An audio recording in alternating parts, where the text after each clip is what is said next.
하나님의 말씀을 보겠습니다. 하나님의 말씀은 로마서 2장 25절부터 29절까지 말씀입니다. 로마서 2장 25절부터 29절 말씀입니다. 제가 한 절, 여러분들 한 절 이렇게 봉독해 올리겠습니다.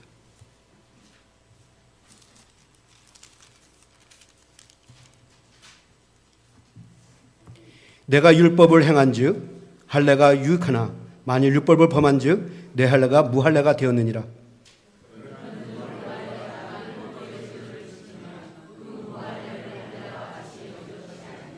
또한 본래 무할례자가 율법을 온전히 지키면 의문과 할례를 가지고 율법을 범하는 너를 판단치 아니하겠느냐.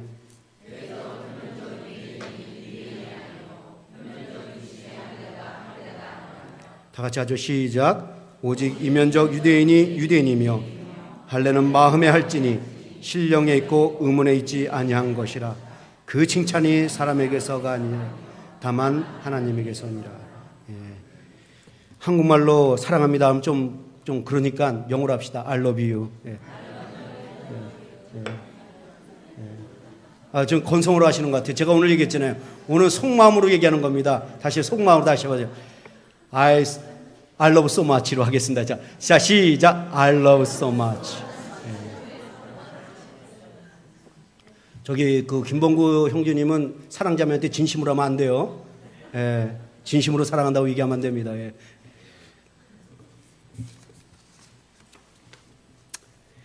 제자가 스승을 너무 좋아한 나머지 스승 따라잡기에 나섰습니다.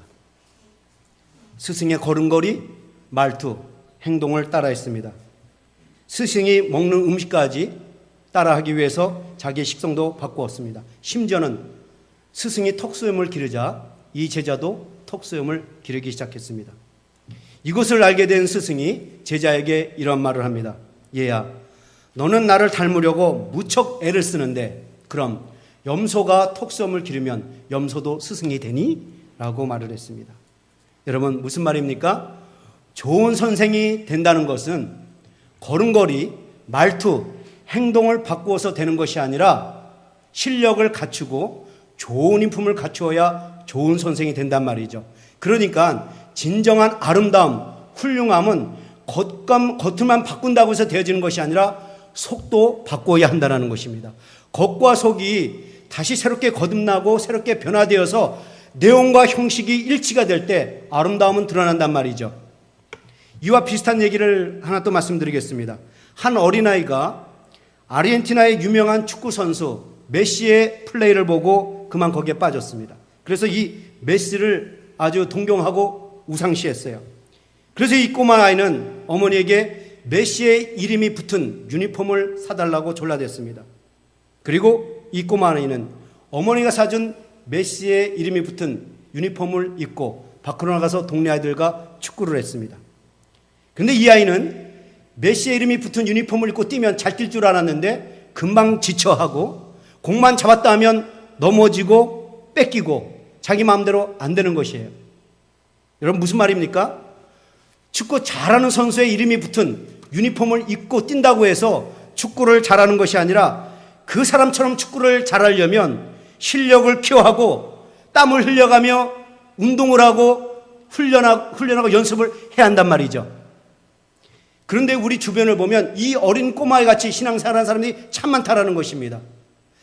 신앙이라고 하는 그냥 유니폼만 입고 신앙생활을 하는 사람이 있는가 하면 주일날만 그리스도인이라는 이 이름이 붙은 이 유니폼을 입고 교회 나와서 예배드리고 찬양하고 집에 갔다가 다시 이 유니폼을 벗어버리고 일상생활로 돌아가는 성도들이 얼마나 많습니까?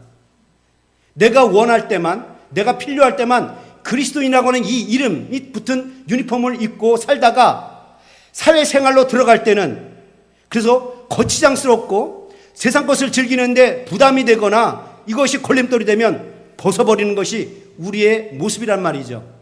그런데 여러분, 진정한 그리스도인으로 산다는 것, 훌륭한 그리스도인으로 산다는 것은 그리스도의 이름이 붙은 유니폼을 입었다고 해서 되는 것이 아니라 매일매일 말씀 묵상과 기도로 경건 훈련을 갖고 배운 말씀대로 기도한 대로 살아야 훌륭한 신도로 살아갈 수가 있다는 것입니다.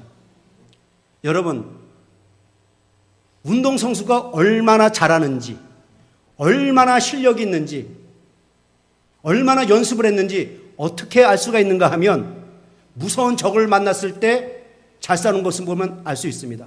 이렇듯이 순종하기 어려운 상황에서, 말씀대로 살아가기 어려운 상황에서 순종하며 말씀대로 살아갈 때에 그 사람이 얼마나 경건 훈련을 한 사람인지, 얼마나 훈련을 받은 사람인지, 얼마나 영적으로 자기를 갖고 온 사람인지 알 수 있다는 말이죠. 그것을 볼 때 정말 훌륭한 그리스도인이라는 것을 알 수 있다는 것입니다. 그러므로 여러분도 오늘 이 시간 겉만 바꾸지 말고, 겉만 가꾸지 말고 내 속도 좀 가꾸자라는 거예요. 여러분들이 오늘 주일날 나올 때 겉만 치장하고 나오셨습니까? 여러분도 마음도 가꾸어서 오늘 하나님의 말씀을 나의 말씀으로 듣고 오늘 예배를 통해서 하나님을 만나기를 소망합니다. 그 마음으로 나올 때에 여러분들 놀라운 역사가 있단 말이죠. 그래서 오늘 여러분들 이 시간 겉만 바꾸지 말고 속도 바꾸고 진정한 그리스도의 삶을 살아갈 수 있기를 주님의 이름으로 축원합니다. 이것이 바로 제가 오늘 본문을 통해서 말씀드리고자 하는 메시지예요. 오늘 본문을 보면 유대인들이 자기 몸에 자국을 남긴 이 할례를 자랑하고 있었습니다. 그런 유대인을 향해서 사도 바울이 겉으로 드러난 유대인이 유대인이 아니요 속이 유대인이어야 유대인이고 몸에만 할례한 것이 할례가 아니고 마음에 할례를 한 것이 진정한 할례다라고 얘기를 한단 말이죠. 왜 이런 말을 했을까? 여러분 이 배경을 알아야 그 의미도 알 수 있습니다. 여러분 배구 경기를 보신 적 있습니까? 배구 경기를 보면 토스를 하고 내려오는 볼을 강스파이크해서 상대방에게 넘깁니다. 이때에 그 공이 자기 편으로 날아오지 않도록 브라킹하는 것을 보신 적이 있을 거예요. 오늘 본문이 이런 상황입니다. 사도 바울이 성도를 향해서 죄 문제를 얘기했어요. 하나님이 없다고 말하는 것도 죄다. 하나님을 멀리하고 세상을 쫓는 것도 죄다. 영적으로 살지 아니하고 정욕대로 사는 것도 죄다라고 말했을 때 이것은 나의 얘기가 아니라 다른 사람의 얘기라고 수긍하지 않는 유대인들이 있었습니다. 사도 바울이 그 유대인들을 놓고 너희들은 남을 판단하도다. 너희들은 율법을 가졌다고 자랑을 하고 하나님을 믿는다고 자랑을 하고 율법을 배워서 남들보다 하나님의 뜻이 무엇인지를 자랑하고 율법을 남들에게 가르쳐서 어둠 속에 있는 사람들, 그 구덩이 속에 있는 사람들을 끌어내서 하나님께로 데려왔다고 자랑하는데 정작 네 자신들은 가르치지 않아서 너는 도둑질을 하고 간음하고 우상 숭배를 한다라고 강스파이크를 때렸어요. 그때에 이 유대인들이 브라킹을 한 겁니다. 뭐로요? 할례로. 나는 할례를 가진 사람입니다 라고 브라킹을 했어요.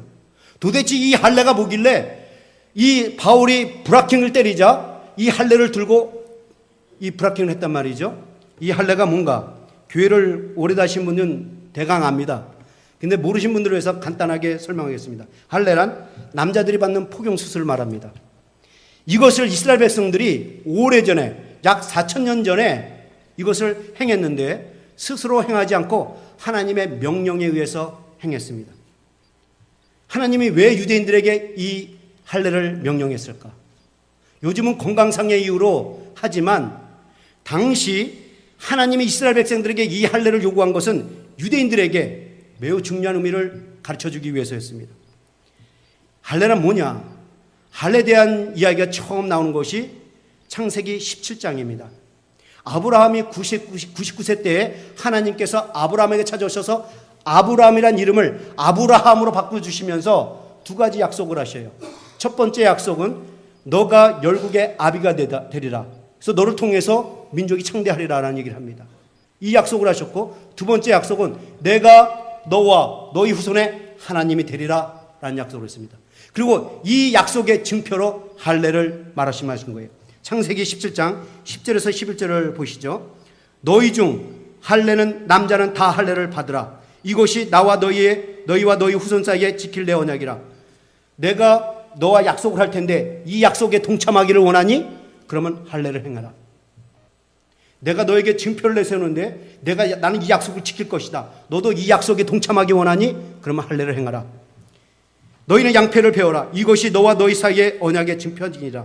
그러니까 여러분 지금 무슨 말이냐면 하나님이 유대인들을 하나님의 백성으로 선택하면서 내가 너의 하나님이 될 터인데, 즉 내가 너의 왕이 되고 너의 주인이 되고 너의 주권대가 되어서 너의 삶을 이끌어갈 것인데 네가 이 약속을 너도 받기를 원하니? 그러면 할례를 행하라는 것입니다. 그러니까 할례란 뭐냐? 하나님의 약속을 받을 권리, 하나님의 약속을 받을 특권이 주어진다라는 얘기입니다. 그러니까 할례를 행한다는 것은 하나님이 약속하신 축복 속에 나도 동참하기를 원합니다. 이 뜻이란 말이죠. 그래서 하나님은 이어서 14절에서 이런 말씀을 하신 거예요. 할례를 받지 아니한 남자 곧 양피를 베지 아니한 자는 백성 중에서 끊쳐지리니 그가 내 언약을 배반하였습니다. 이 말이 무슨 말이냐면 할례를 받지 아니하면 하나님과 약속을 맺은 것이 아니기 때문에 하나님의 약속을 받을 권리가 없다라는 것입니다. 하나님의 약속에서 배제가 된다라는 거죠. 그래서 온 이스라엘 백성들과 그 이스라엘 백성들 집에 있는 종들은 다 이 할례를 받았어요. 여러분 생각해 보세요. 당시 의료기구가 있는 것도 아니고 항성제가 있는 것도 아닌데 그러니 얼마나 아프고 고통스럽겠습니까? 그럼에도 불구하고 이 할례를 받았단 말이죠. 왜요? 할례는 하나님의 약속을 받을 수 있는 권리를 갖는 것이기 때문에 그 하나님의 축복 속에 내가 동참할 수 있기 때문에 받는 것입니다. 그래서 이 할례는 이스라엘 백성들은 자랑이요 아주 자부심을 가진 것이었어요. 할례는 하나님의 자녀 되는 것을 보증하는 것이고 구원받았던 것이 보증되는 것이고 하나님의 축복받는 것이 보증되는 것이기 때문에 이들은 누구나도 다투지 않고 막 서로 할례를 받았어요. 그런데 유대인들에게 할례를 자랑하는 것은 좋은데 그들의 문제점이 있었단 말이죠. 뭡니까? 몸에 할례를 행하는 것을 착각을 한 것입니다. 이들의 착각은 뭐냐? 몸에 할례를 받으면 자동적으로 하나님의 백성이 되고 내 몸에 할례 자국을 남기면 자동적으로 구원이 보장되고 하나님의 축복이 보장된다고 생각한 거예요. 이들의 착각이 얼마나 크냐 하면 유대인들이 쓴 글을 보면 알 수 있습니다. 유대인들이 어떤 말을 했는지 보세요. 유대인은 하나님 앞에서 심판을 받지 않는다. 왜냐하면 할례로 구원의 약속을 받았기 때문이다. 할례만 있으면 비록 죄인이더라도 순종하지 않더라도 아브라함의 혈통을 타고난 자손들은 천국을 상속받는다라고 말을 했어요. 여러분 이 말이 뭔지 아십니까? 믿음이 아니라 내 몸에 할례 자국을 남기면 구원이 보장되고 하나님을 상속받는다고 말한 거예요. 이 말이 무슨 말이냐면 마치 청와대 이 청와대 출입권을 가지고 있어서 마음대로 청와대 갈 수 있다는 것처럼 할례는 이 할례를 뭐로 생각했느냐? 천국의 출입권으로 생각한 거예요. 그래서 할례를 가지고 있으면 내 마음대로 천국에 갈 수 있다고 생각한 겁니다. 이들이 이런 말을 했어요. 아브라함의 혈통에서 태어난 자손은 천국을 상속받는다. 이 말이 뭐냐면 아브라함이 지옥문 앞에 서서 사람이 오는 것을 막고 할례를 받았는지 안 받았는지 점검해봐서 할례를 받았으면 지옥에 못 들어가게 막는다라는 것입니다. 그러니까 이 할례가 지옥으로부터 구원하는 징표로 여긴 거예요. 하나님의 무서운 진노를 막아줄 영원한 보험증으로 생각한 겁니다. 그래서 이 다른 건 다 없어져도 이 할례만 있다면 된다라고 생각한 거예요. 그래서 이 할례만 있으면 다른 사람 다 무너져도 자기 인생은 무너지지 않는다고 생각했습니다. 그래서 그들은 이 할례를 마지막 소망으로 걸고 있었어요. 여러분, 이 유대인들의 가장 큰 잘못이 뭡니까?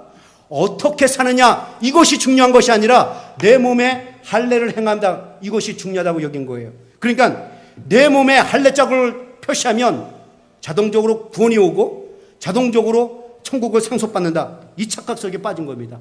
이 착각에 빠진 유대인들을 향해서 오늘 본문에서 바울이 이렇게 말을 한 거예요. 25절 너가 율법을 행한즉 할례가 유익하나 만일 율법을 범한즉 내 할례가 무할례가 되리라. 율법을 어기면 무할례, 무효라는 것입니다. 그러니까 뭐냐 하면 아무리 할례를 여기 몸에 행해도 하나님 말씀대로 살지 않으면 그 할례는 무효라는 것입니다. 이 말은 그들에게 엄청난 충격이었어요. 왜요? 자기 몸에 할례를 받으면 모든 것이 오케이, 만사 형통이라고 생각했는데 순종하지 않으면 몸에 할례를 행해도 무효라는 거 얘기하니 얼마나 충격이겠습니까? 무효라는 말은 하나님의 약속이 무효가 된다는 것입니다. 바울은 이 충격적인 말을 여기서 끝내지 않고 이어서 얘기합니다. 26절에서 27절 그런즉 무할례자가 율법의 제도를 지키면 그 무할례를 할례와 같이 여기지 아니할 것이냐 또한 본래 무할례자가 율법을 온전히 지키면 의문과 할례를 가지고 율법을 범한 너를 판단치 않겠느냐. 여러분, 이 말이 뭐냐면 할례를 받지 않은 이방인들이 하나님의 말씀을 지켜 행하면 하나님께서는 그들을 하나님의 자녀로 여기시고 그 약속을 발휘한다는 것입니다. 여러분 이해 가시겠습니까? 사도 바울이 무슨 말인지 아시겠습니까? 할례를 받았지만 하나님의 말씀대로 살지 않으면 그는 하나님의 자녀로 인정하지 않고 그 약속을 취소한다는 것입니다. 그러나 할례를 받지 않았지만 하나님의 말씀대로 살면 그를 하나님의 자녀로 여기시고 약속을 그들에게 주신다는 것입니다. 여러분 여기서 의문이란 단어에 주목하시기 바랍니다. 이 의문이라는 말은 글로 쓰여진 율법책을 말하는 거예요. 이 성경책을 말하는 것입니다. 그러니까 무슨 말이냐면 유대인이 말씀을 가지고 있고 할례를 행했다고 말할지라도 순종하지 않으면 아무 의미가 없다라는 거예요. 그러나 이방인들이 말씀은 내가 갖고 있지 않지만 내가 지금 할례를 받지 않았지만 하나님의 말씀을 듣고 행한다면 그 사람은 하나님의 백성 인정하시고 하나님께서 그에게 약속을 주신다라는 것입니다. 삶으로 행하지 않고 표시만 가지고 있는 할례, 무용지물이라는 말이죠. 그러니까 여러분들 몸에는 할례가 없지만 하나님의 말씀대로 살면 할례를 가지고 있지만 하나님의 말씀대로 살지 않는 사람보다 더 하나님의 은혜와 축복을 받는다라는 것입니다. 바울은 이 무서운 얘기를 하면서 계속 이어서 얘기해요. 아까도 얘기했죠. 만약에 이 할례를 받지 않는 이방인들이 말씀을 행하면 할례를 가지고도 행하지 않는 너희들을 판단한다라고 얘기했습니다. 이것은 그들에게 엄청난 충격이었어요. 왜냐하면 유대인들은 자신들은 이방인을 판단하는 사람이라고 생각했던 사람입니다. 그런데 개만도 못한 이방인들이 자기를 판단한다고 얘기했으니 얼마나 충격이었습니까? 제가 왜 이 말씀을 드리냐? 이 충격이 오늘 우리의 충격이고 도전이 될 수 있다는 것입니다. 10년 신앙생활하고 20년 신앙생활해도 하나님 말씀대로 살지 않으면 간 예수 믿는 사람들의 판단거리가 될 수 있다는 것입니다. 10년을 신앙생활했는데도 20년을 신앙생활했는데 나보다 못하네? 이런 판단을 받게 된다는 거예요. 그러니까 지금 사도 바울이 유대인들에게 그리스도인들에게 무슨 말을 하고 있느냐? 하나님의 말씀을 가졌다고 자랑하니? 교회를 열심히 다녔다고 자랑하니? 봉사 열심히 했다고 자랑하니? 그런데 네가 말씀을 배운 대로 살지 않냐면, 기도한 대로 살지 않냐면 너희들은 판단거리가 된다는 것입니다. 말씀대로 살아야 한다는 거예요. 여러분, 할례에 무슨 신비한 호염이 있어서 몸에 할례 자국을 남기면 자동적으로 구원받고 천국을 상속받는다. 아니라는 거죠. 왜냐하면 할례란 하나님의 말씀대로 살겠다는 약속의 표시입니다. 할례가 뭐라고요? 할례는 하나님의 말씀대로 살겠다는 약속의 표시입니다. 그래서 갈라디아서 5장 3절에서 바울이 이렇게 말했어요. 같이 한번 읽어볼까요? 다 같이 1절 시작.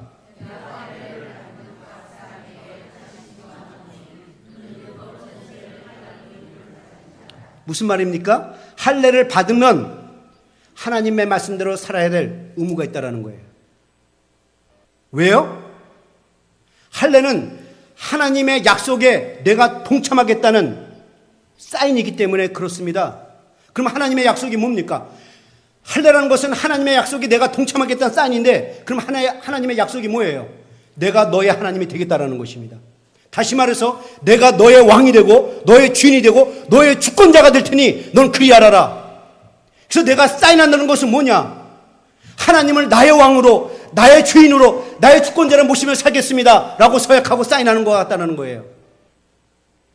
내가 할례를 받는다라는 것은 이유 연락을 막론하고 하나님의 말씀에 절대 복종하며 순종하며 하나님의 말씀대로 살겠다고 서약하는 것입니다. 이게 할례예요. 그래서 할례를 받는다는 것은 하나님의 말씀대로 살아야 될 의무가 있다는 것입니다.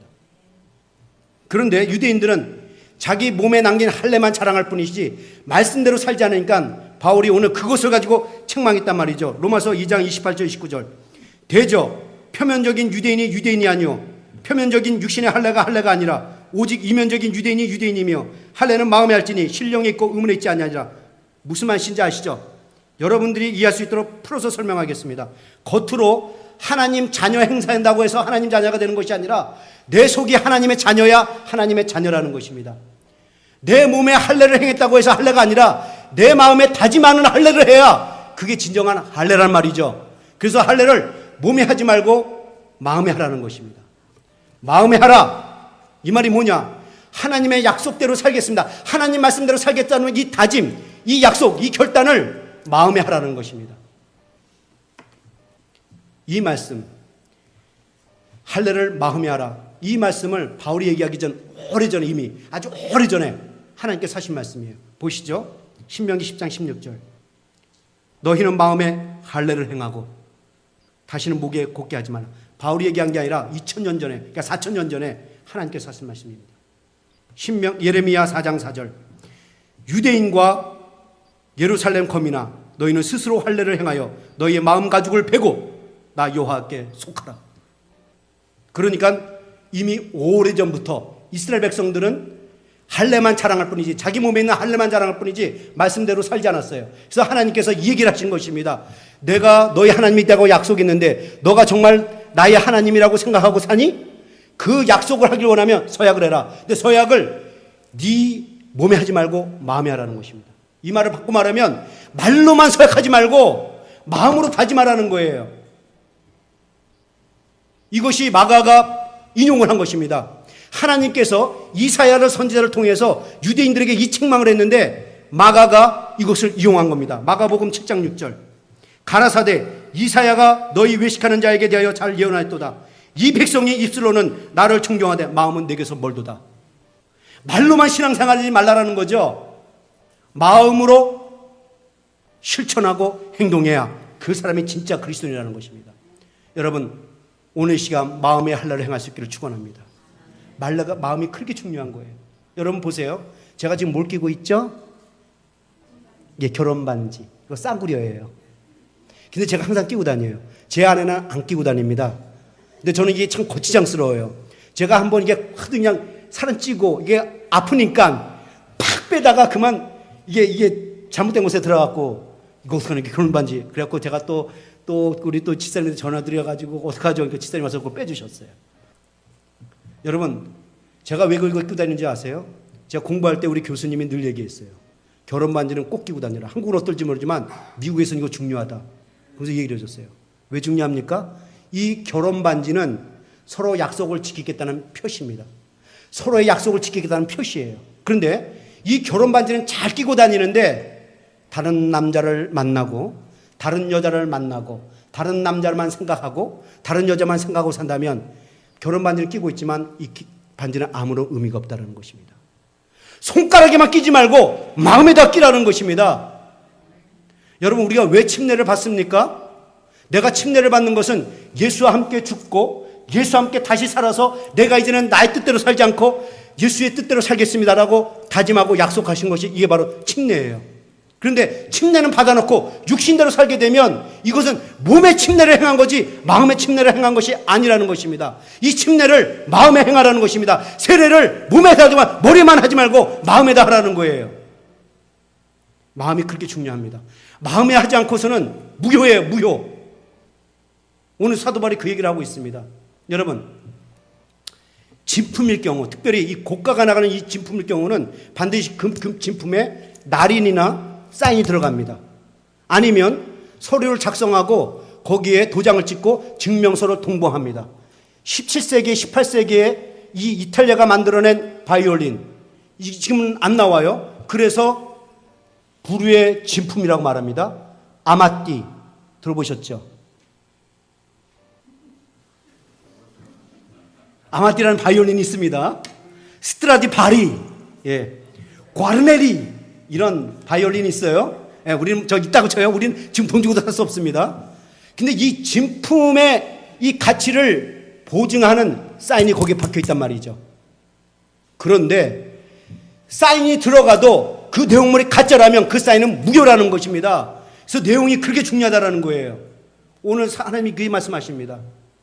풍선 장수가 아이들에게 풍선을 팔기 위해 애들을 모아놓고 하늘 높이 풍선을 날려서 띄워보냅니다. 파란 풍선, 빨간 풍선, 찢어진 풍선 아니죠. 하여간 풍선이 이렇게 날아올렸어요. 근데 어린아이가 보더니 아저씨, 그러면 까만 풍선도 뜨나요? 까만 풍선은 좀 무거울 것 같은데. 여러분, 풍선이 뜨는 이유는 색깔 때문에 뜨는 것이 아니라 그 소소에 수소가 있기 때문에 공기보다 가벼운 기체가 있기 때문에 뜬다는 것입니다. 이렇듯이 이 몸의 할례를 행하는 것이 중요한 것이 아니라 내 마음의 할례를 행하는 것이 중요하다는 것입니다. 사랑하는 성도 여러분, 내 몸에만 칼자국 남기는 거, 이렇다고 해서 진짜 하나님 되는 것이 아니라 내 마음에 하나님의 말씀으로 쪼개는 그 칼날 같은 말씀으로 할례를 행해야 합니다. 그래야 진정한 하나님의 사람으로 살아갈 수가 있습니다. 사랑하는 성도 여러분, 예수님도 이 얘기를 하셨어요. 마음이 그만큼 중요하다는 것을. 보시죠. 마태복음 23장 23절 다 같이 읽죠. 시작.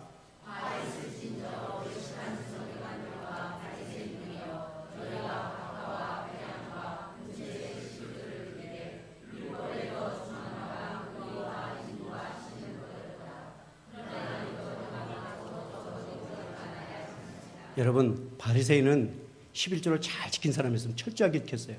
논두렁에다가 콩을 심잖아요. 그럼 자라나면 그 한 알이라도 쪼개서 하나님께 드린 사람이었습니다. 얼마나 대단해요. 어떤 사람이 이제 아유 그 콩 하나 드리는 거 뭐 그럼 한번 바꿔 생각합시다. 비싼 것도 드렸다라고 지금 얘기해요. 어느 정도 비싸냐? 여러분들 10불에서 1불 드리는 건 좀 괜찮아요. 그렇죠? 그런데 100불에서 10불 드리면 조금 그래요. 그런데 1000불에서 100불 드리는 건 더 그렇죠? 10,000불에서 1000불 드리는 건 더 그렇죠? 10만 불에서 10,000불 드리는 건 더 힘들어요. 근데 바리새인들 그렇게 했다는 말이죠. 그러니까 철저하게 지켰어요. 그런데 예수님은 잘했다 칭찬하지 않냐고 책망했단 말이죠. 왜? 형식적으로 하고 마음은 버렸기 때문에요. 인과 의와 신은 버렸도다. 그러면 이는 뭐고 신은 뭐고 의는 뭔가? 하나님이 이것을 아주 잘 가르쳐 줬습니다. 미가서를 보시면 6장 6절 이렇게 해요. 내가 무엇을 가지고 하나님께 나아가며 높으신 하나님께 경배할까? 내가 무엇을 드려야 하나님이 기뻐하시지? 내가 번제물 1년 된 송아지를 가지고 나가면 하나님이 기뻐하실까? 내가 흠없는 거 온전한 거 하나님께 드리면 기뻐하실까? 아니면 여호와께서 천천의 수양이나 만만의 강수 같은 기름을 기뻐하실까? 내가 풍성하게 드리면 하나님 기뻐하실까? 아니면 내가 맏아들 내 장자를 하나님께 드리면 기뻐하실까? 고민할 때에 하나님이 뭐라고 얘기하십니까? 사람아, 주께서 선한 것이 무엇임을 내게 보이셨나니 여호와께서 내게 구하시는 것이, 여호와께서 원하시는 것이 뭐냐? 오직 공의를 행하며 인자를 사랑하며 겸손히 내 하나님과 함께 행하는 것이 아니냐. 그러니까 인을 버리지 말. 인이란 뭐냐? 인애라는 것입니다. 자비를 베풀기를, 긍휼을 베풀기를 좋아하라는 거예요. 의를 버리지 말라. 의롭게 살라라는 것입니다. 신을 버리지 말라. 여호와 하나님과 동행하면서 살라. 이것이 먼저라는 것입니다. 그러니까 진짜 신앙생활은 마음과 행동이 함께 가야 한다는 거예요. 형식만 한다고 해서 기뻐지는 것이 아닙니다. 그래서 예수님께서 이 말씀하시는 거예요. 이것도 행하고 저것도 행하라. 근데 우리는 형식만 행한단 말이죠. 몸뚱아리만 나온단 말이죠. 껍데기만 신앙생활 한단 말이죠. 저는 여러분들 오늘 마음의 할례를 행해서 마음과 행동이 함께 가기를 축원합니다. 하나님, 예수님, 바울은 몸의 할례를만 얘기했지만 스데반은 목까지 할례하라는 얘기인지 아십니까? 보시죠. 사도행전 7장 51절. 마음과 귀에도 할례를 행하라고 얘기합니다. 그럼 마음과 귀에를 할례하는 것이 어떤 건가? 어떤 게 마음과 귀에 할례하는 것인가? 스데반이 그 답을 얘기했어요. 이어서 얘기합니다. 너희가 항상 성령을 거스려. 마음과 귀의 할례를 받지 못한 사람은 성령을 거스린다라는 거예요. 성령과 반대의 삶을 산다라는 거예요. 이것을 뒤집어서 말해서 마음과 귀의 할례를 받은 사람들은 성령을 쫓아 산다라는 것입니다. 그러니까 마음과 귀의 할례를 받는다는 것이 뭐냐? 성령의 역사를 받으라는 것입니다. 그래서 사도 바울이 빌립보서 3장 2절에서 이 말씀을 하셨는데 현대인 성경이 너무 잘 번역해서 내가 현대인 성경을 읽겠습니다. 포피를 베어 할례를 행하는 것을 자랑하며 악을 행하는 자들을 주의하십시오. 하나님의 성령으로. 육신의 할례를 하는 것이 아니라 하나님의 성령으로 예배하고 그리스도 예수님을 자랑하며 육적인 것을 신뢰하지 않는 우리가 참 할례를 받은 사람입니다. 몸의 할례를 하는 것이 아니라 성령의 역사로 내 마음이 새롭게 변화돼야 그것이 진정한 할례란 말이죠. 사랑하는 성도 여러분, 오늘 여러분들이 성령의 역사로 여러분 마음을 새롭게 해서 하나님을 잘 섬기는 여러분 될 수 있기를 축원합니다. 성령의 역사를 받으면 어떤 일을 하게 되느냐? 에스겔 36장 26절 27절 또 새 영을 너희 속에 두고 새 마음을 너희에게 주되 너희 육신에서 굳은 마음을 제하고 부드러운 마음을 줄 것이며 또 내 신을 너희 속에 두어 너로 내 율례를 행하게 하리니 너희가 내 규례를 지켜 행할지니라. 성령의 역사를 받으면 하나님의 말씀대로 살게 된다는 것입니다. 신명기 30장 6절 내 하나님 여호와께서 내 마음과 내 자손의 마음에 할례를 베푸사 마음과 자손의 마음에 할례를 베푸는 어떤 일이 벌어지느냐 마음을 다하여 성품을 다하여 내 하나님 여호와를 사랑하고 예배하고 그로 인해서 생명을 얻을 것이라고 얘기합니다. 그러니까 성령의 역사로 마음이 새롭게 변화된 사람은 하나님 말씀대로 살게 된다는 것입니다.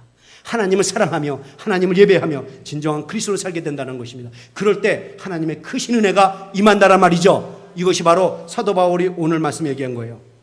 29절 오직 이면적 유대인이 유대인이며 할례는 마음에 할지니 신령에 있고 의문에 있지 아니할 것이라. 그 칭찬이 사람에게서 아니요 다만 하나님에게서니라. 그러니까 여러분들 오늘 이 말씀입니다. 겉으로만 예수 잘 믿는다고 말하면 사람들은 속아서 착각을 하고 칭찬하지만 외모를 보지 아니하시는 하나님은 속지 않는다는 것입니다. 하나님은 그 속을 보시기 때문에 진정한 그리스도들만 칭찬한다는 거예요. 어떠한 칭찬이 오느냐? 내가 하나님 예배하며 사는 만큼 하나님을 사랑하는 만큼 그만큼 칭찬과 그 많은 은혜와 그 많은 축복이 하나님부터 온다는 것입니다. 그러므로 저는 오늘 여러분들에게 스데반이 말한 마음과 할례를 받으라 이 말을 좀 더 발전시켜서 마음과 귀에만 할례를 하지 마시고 내 손에도 할례를 행하시고 내 입에도 할례를 행하시고 내 발에도 할례를 행할 수 있기를 축원합니다. 귀가 할례를 받으면 어떻게 됩니까? 육신의 소리, 세상의 소리에 귀를 기울이지 않고 하나님이 말씀하시는 소리, 성령의 뜻에 귀를 기울이게 되어 있습니다. 손이 할례를 받으면 성령의 뜻을 쫓아서 하나님의 일을 합니다. 내 입술이 할례를 받으면 하나님이 원하시는 말씀, 아름다운 말, 복을 서는 말, 세워주는 말, 사랑하는 말을 하게 되어 있단 말입니다. 내 발이 할례를 받으면 하나님의 일을 하기 위해서 발빠르게 부지런하게 움직입니다. 그런 여러분들 이 시간 참 할례를 받읍시다. 오늘 말씀을 마칩니다. 결단하십시오. 오늘 이 말씀을 나의 말씀으로 도전하시기를 수 있기를 축원합니다. 종교에 젖은 신앙생활, 형식주의는 유대인에게만 문제가 주어진 것이 아닙니다. 유대인에만의 문제가 아니에요. 우리들도 이 위험에 빠질 수 있습니다.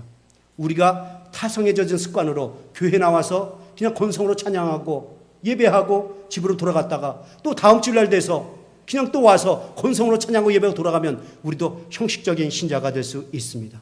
그런 여러분도 오늘 이 시간 이 말씀을 나의 말씀으로 받으십시오. 유대인이라는 말을 빼놓고 그리스도인이라는 말을 집어넣으십시오. 그래서 표면적인 그리스도인이 아니라 이면적인 그리스도인이라는 것을 여러분들 마음에 담으십시다. 오늘 여러분들 모두 마음을 할례를 받아서 하나님께 드리는 나의 예배가 살아있는 예배가 되게 하고 하나님의 은혜로 찬양하는 이 찬양 속에서 놀라운 은혜를 체험하는 여러분 되시고 죽어가는 영혼들, 예수 믿지 않는 영혼들 볼 때마다 애통하는 마음, 기도하지 않고서 못 견디는 마음, 전도하지 않고 못 견디는 심령이 될 수 있기를 축원합니다. 내 마음에 할례를 받아서 말씀을 들을 때마다 읽을 때마다 내 가슴이 요동치게 합시다. 자녀들이 어릴 적에는 부모의 사랑과 공로를 몰라서 자기 마음대로 하지만 세월이 지나면 부모의 사랑과 공로를 알아서 부모를 기쁘게 합니다. 이제는 우리도 하나님의 뜻을 알아서 가슴으로 마음으로 행동으로 옮겨 하나님을 기쁘게 하는 삶을 사시고 그래서 하나님으로부터 은혜와 사랑과 축복을 받는 복된 성도가 될 수 있기를 주님의 이름으로 축원합니다. 결단하십시다. 오늘 주신 말씀을 가슴에 담고 나는 표면적인 그리스도인인가 이면적인 그리스도인인가 도전하십시오. 나는 하나님을 믿는다고 말은 하지만 교회를 열심히 다닌다고 말은 하지만 봉사한다고 말은 하지만 그냥 말로만 자랑하고 내 속으로는 행동하지 않는 것이 아닌지요. 도전하시고 결단하십시오.